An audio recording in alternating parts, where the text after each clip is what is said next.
Hare Krishna, Namaste, Chapter 8, entitled as Akshara Brahma Yoga. Sloka 23. Yatra kāle anāvṛttiṁ āvṛttiṁ caiva yoginaḥ prayātā yānti tam kālaṁ vakṣyāmi bharatarṣabha. This sloka is an introduction to the next two slokas that's coming next. Here, having explained that how the devotees who attain the Supreme Abode does not return, here the question comes, everything has been explained, but you have not mentioned the path, any particular path that they travel to attain the destination. For that reason, Krishna is mentioning here that he is going to explain those path. Let's see the word by word meaning first.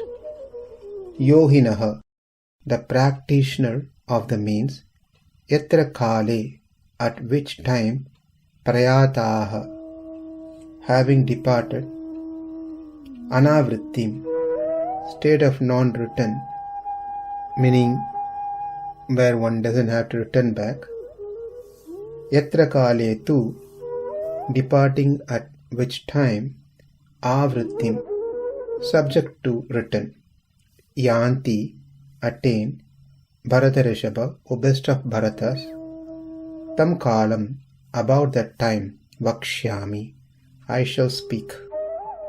I shall let you know, describe.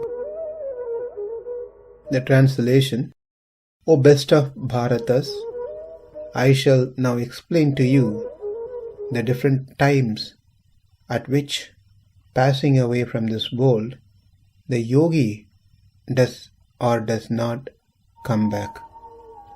In other words, Krishna is telling there are two paths.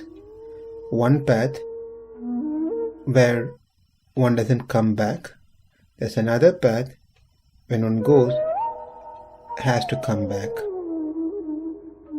In this verse, the word kāla is being used. Generally, kāla means time, but in this context, it is not time. It stands for path, a marga, a path. And yoginaḥ, that is those jnanis, as well as the person who has done good deeds, actions. So they both have a path, and those are two different paths. Those paths are the one mentioned here as kāla, as there are preceding deities over the different periods of time that are associated with these paths. Therefore, these paths have been referred here as kāla. With that said, let's move on to the first path that is explained in the 24th sloka. Agnir jyotir ahaḥ śuklaḥ ṣaṇ-māsā uttarāyaṇam tatra prayātā gacchanti brahma-vido janāḥ. The word by word meaning. Agni jyotihi, the light called fire.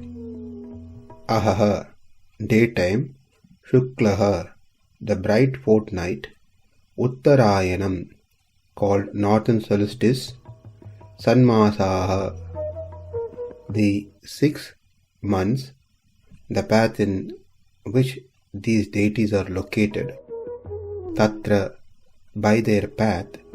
prayātā, departing, brahma-vidah, knower of Brahman, janāḥ, persons of good birth, Brahman, gacchanti, rich. What has been explained here is the path that one travels to attain the absolute truth, the Brahman.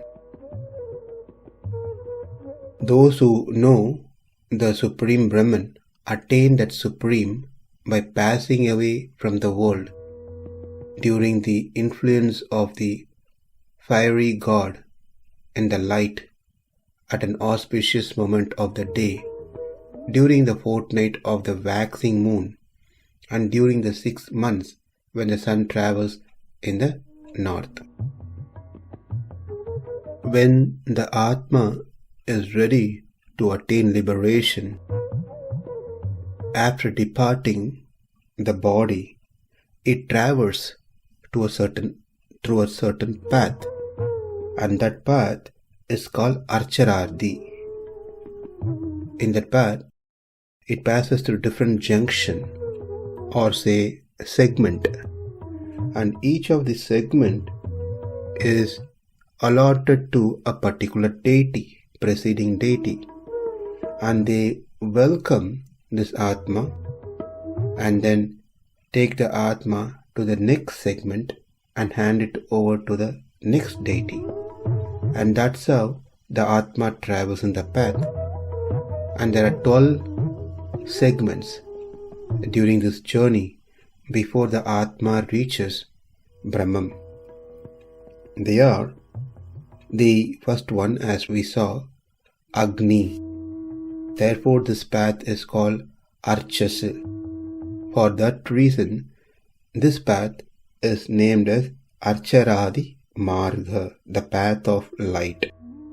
After passing through this segment with the help of the fire god, then it goes to the second segment, daytime, which is ahaḥ. Next, it goes to śuklaḥ, the bright fortnight. Next, it goes to uttarāyaṇam, the 6 months of northern solstice. From there, samvatsaraha, the year. Next, to Vayu, then to Surya, then to Chandra, then to the god of lightning, the thunder. Next, to Varuna, then to Indra, and then Prajapati, and finally reaches the Brahman. Though in this verse Krishna only lists up to Uttarayaṇam, we have to take that as a representative as to include the rest of the other deities as well, as stated in the Upanishad, such as the year, Vayu, Surya, Chandra, god of lightning, Varuna, Indra, Prajapati, so forth, which makes it 12 altogether. And these devatas are known as adivahikas.